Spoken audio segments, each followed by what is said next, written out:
আপনি আমাকে জুলাই বিক্রেতা বলেন। বিএনপি এখানে ভালো সুবিধা পাইছে, আমি গুলিবিদ্ধ হয়েছি, আমার গুলিবিদ্ধ হওয়ার বিচার হওয়ার আগ পর্যন্ত কিসের ইলেকশন? আওয়ামী লীগের সময় আওয়ামী লীগ ভালো সুবিধা পাইতো। নির্বাচন কমিশনে যদি গতকালকে যদি রুমিন ফারহান আপু বা অন্য কেউ যদি গতকালকে নির্বাচন কমিশনের প্রধান নির্বাচন কমিশনার যদি পক্ষপাতিত্ব করে যদি এনসিপির পক্ষে বা অন্য কোনো দলের পক্ষে থাকতো, এবং যদি অন্য কোনো দল কর্তৃক বিএনপি হেনস্থার শিকার হইতো, তাহলে কিন্তু আজকে এসে এখানে বলতে এই নির্বাচন কমিশনের অধীনে সুষ্ঠু নির্বাচনের কোনো সুযোগ নাই। কিন্তু যেহেতু বিএনপি হয় নাই, বিএনপি এখানে ভালো সুবিধা পাইছে, যেটা আওয়ামী লীগের সময় আওয়ামী লীগ ভালো সুবিধা পাইতো, তখন বলতো সব ঠিক আছে, আর অন্যরা পাইতো না, তারা সকলে বলতে যাচ্ছে না এই নির্বাচন কমিশনের অধীনে সুষ্ঠু নির্বাচন সম্ভব না, এরকম কথা বলতো। ঠিক একই ধরনের ঘটনাটা গতকালকেও ঘটছে। যেহেতু বিএনপির উপর আক্রমণ হয়, যেহেতু বিএনপি বেশি সুবিধা পেয়েছে, সুতরাং বিএনপির চোখে এই নির্বাচন কমিশন সবই ঠিক আছে। কিন্তু প্রধান নির্বাচন কমিশনের সামনে একজনকে বক্তব্য দিতে দেওয়া হয় নাই, সেই বক্তব্য দিতে যেতে চাওয়ার কারণে 3বার বক্তব্য দেওয়ার পরও 4র্থবার ডায়াস দখলের জন্য ক্যামেরার সামনে ইশারা করে আরেকজনকে নিজের গুন্ডা বাহিনীকে আক্রমণের কথা বলছে, এবং আক্রমণ করে ঠিক মতো হুম্বিতম্বি করে বের হয়ে আসছে। সেই নির্বাচন কমিশনের অধীনে ভালো নির্বাচন সম্ভব না, এই কথাটা আমি বলতে গেলে বলবো আমি নির্বাচন বিরোধী।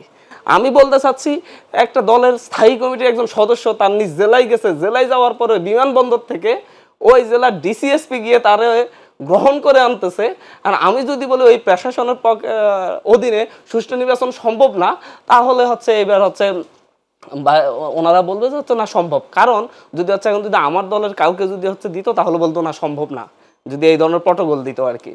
ঠিক একই রকম আরেকটা বিষয় ছিল, একটা ভিডিও খুব ভাইরাল ছিল হাসিনার সময়, উন্নয়ন উন্নয়ন উন্নয়ন উন্নয়ন তসবি গুনতেছিল আর উন্নয়ন। এখন সেটা পাল্টাই যায়, এখন দেখা যাচ্ছে নির্বাচন নির্বাচন নির্বাচন নির্বাচন নির্বাচন, এই একটা তসবি গণা শুরু হয়েছে। কিন্তু আমি যদি বলি যে জুলাইয়ের সময়কার যে দেয়ালের যে লিখন ছিল, যারা লিখেছে, আপনি আমার কথা বাদ দেন, আমি লিখিনি, আমার সাথে নাই, আপনাদের সাথে আছে, সেই দেয়ালের লিখনগুলো বাস্তবায়ন করে তারপর নির্বাচন হওয়া দরকার, তাহলে বলবে যাচ্ছে না নির্বাচন বিরোধী, জুলাই বিক্রি করে খাইতে আসছে। আর আমি তো জুলাই, আপনি যদি আমাকে যদি বলেন, আমি বলি নতুন সংবিধান লাগবে, হাসিনার তৈরি সংবিধান দিয়ে যেইভাবে এত বছর ধরে বাংলাদেশকে একটা মুক্তির দিশা দেখাইতে পারে না, যে সংবিধান ভারত থেকে তৈরি হয়েছে, শুধুমাত্র ভারতের পরামর্শে তৈরি হয়েছে, সেই সংবিধান আমরা চাই না এই প্রজন্ম। যদি আমরা সেই কথা বলি, তাহলে আপনি আমার জুলাই বিক্রেতা বলেন, হ্যাঁ আমি জুলাই বিক্রেতা। আপনি আমাকে জুলাই বিক্রেতা বলেন, আমি যদি বলি যে দেয়ালে দেয়ালে লিখন ছিল যে আমরা জুলাই ঘোষণাপত্র চাই, জুলাই সনদ চাই, এবং আমরা পুরো ফেসিলিটি ব্যবস্থার বিলোপ চাই, তারপর নির্বাচন চাই, আমরা বারবার এই কথা বলছি। আমি যদি এই কথাগুলো বলার কারণে যদি আপনি মনে করেন যে আমি জুলাই বিক্রেতা, হ্যাঁ আমি জুলাই বিক্রেতা। আমি যদি বলি আমার ভাইয়েরা যারা আহত হয়েছে, আমি বলি আমি গুলিবিদ্ধ হয়েছি, আমার গুলিবিদ্ধ হওয়ার বিচার হওয়ার আগ পর্যন্ত কিসের ইলেকশন? আমাকে আমার ক্যাম্পাসে গুলি করেছে, তাহলে আপনি যদি আমার জুলাই বিক্রেতা বলেন, আমি জুলাই বিক্রেতা।